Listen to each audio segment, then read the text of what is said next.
Bill O'Reilly is here, host of the No Spin News, author of the coming book, Confronting the President's No Spin Assessments from Washington to Biden.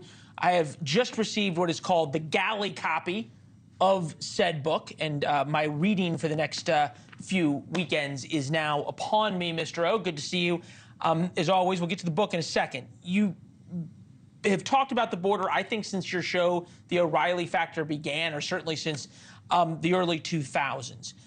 Reasonable people can agree that the executive order is not going to fix any of the issues that now every city's become a border city, every state's become a border state. And it's not going to really do much to meaningfully stop the massive flow over the border, but it might change the numbers enough, would you agree, that President Biden, by October, can claim victory. He can claim that he's doing something. Border crossings are down by 42% or whatever it is. And that might help him a lot in the election. Yeah, he might carry the dumb vote. I mean, the dumb vote might go for that. But according to Homeland Security, there are 6.2 million foreign nationals now in the country who want asylum, 6.2 million. And Homeland Security doesn't really know where they are or what they're doing. So the guy this morning at 1:45 a.m., Elmhurst, Queens, cops were watching him because he's a suspect in a series of robberies in that area. Cops confront him. He was doing something on a motorcycle, and he pulls out a gun, illegally, of course, and he shoots the two police officers. So this guy crossed into the USA through Eagle Pass, Texas. He was arrested. He's a former gang member in Venezuela, and they let him go, which is what Joe Biden has done for 3.5 years. They let him go. They didn't know where he went. They don't know where he is now. We know now where he is. He's at the Marriott Hotel in Queens, paid for by the New York taxpayer. Okay? At the same time, he's allegedly robbing people, and he shoots two cops. Now, that's one example. I can give you 5,000 others. The killer of Lake and Riley in Georgia pled not guilty on Friday, another Venezuelan in the country illegally. So if Americans really want to solve the problem, there's only one solution: remove Joe Biden. Because he doesn't want to solve the problem. If he did, he would have solved it years ago. He doesn't want to do that because the progressive left wants to let everyone in to change the demographics of the country. All right, they feel that they will harvest more votes down the road with a higher percentage of foreign nationals in the USA. That's why they're doing it. So, you know, sure, Biden comes out in October and says, look at the stats, legal crossings are down.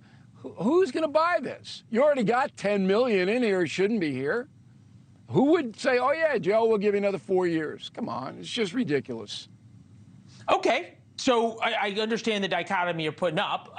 That said, the polling doesn't necessarily show that. They show that Americans overwhelmingly trust Donald Trump on the border more, but they do not overwhelmingly support Donald Trump for president for reasons that you and I have talked about. That said, Donald Trump was president for 4 years, didn't build the wall, and certainly didn't do the mass deportation force that he promised and get millions upon millions of illegal immigrants out of here. Why should Americans believe that, even though he may want to, a guy who is very good at talking and very ineffective oftentimes in getting things done because he's blocked and other reasons, is going to really follow through on this stuff?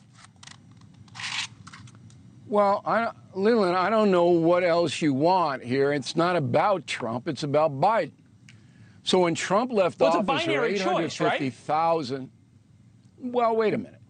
When Trump left office, about 850,000 migrants crossed over in his last year. Now the number is, what, 3-4 million? And the reason was that Trump threatened Mexico if they didn't put their army on both borders, Guatemala and USA, that Trump was going to slap a 25% tariff on all Mexican goods. So the next day, Obrador says, oh, yeah, we'll put the army on it, cut it down. Okay, so Trump actually dealt with the issue. Now, I don't want to get into, this is what Cuomo does all the time with me. Every time I make a point that's salient, every time, all of a sudden Donald Trump appears. Look, Donald Trump's going to have plenty of time between now and November to articulate his point of view about what to do with this horrendous policy that Joe Biden has reaped on the country. It is the worst policy of any president ever in the history of the United States. When you read Confronting the Presidents, Biden's open border is the worst policy ever. And nobody voted for it. This is all executive orders and failure to obey immigration law. Biden could be impeached on this easy. Thanks for watching. Go to joinnn.com to find NewsNation on your television provider. And don't forget to click the red subscribe button below to get more of NewsNation's fact-driven, unbiased coverage.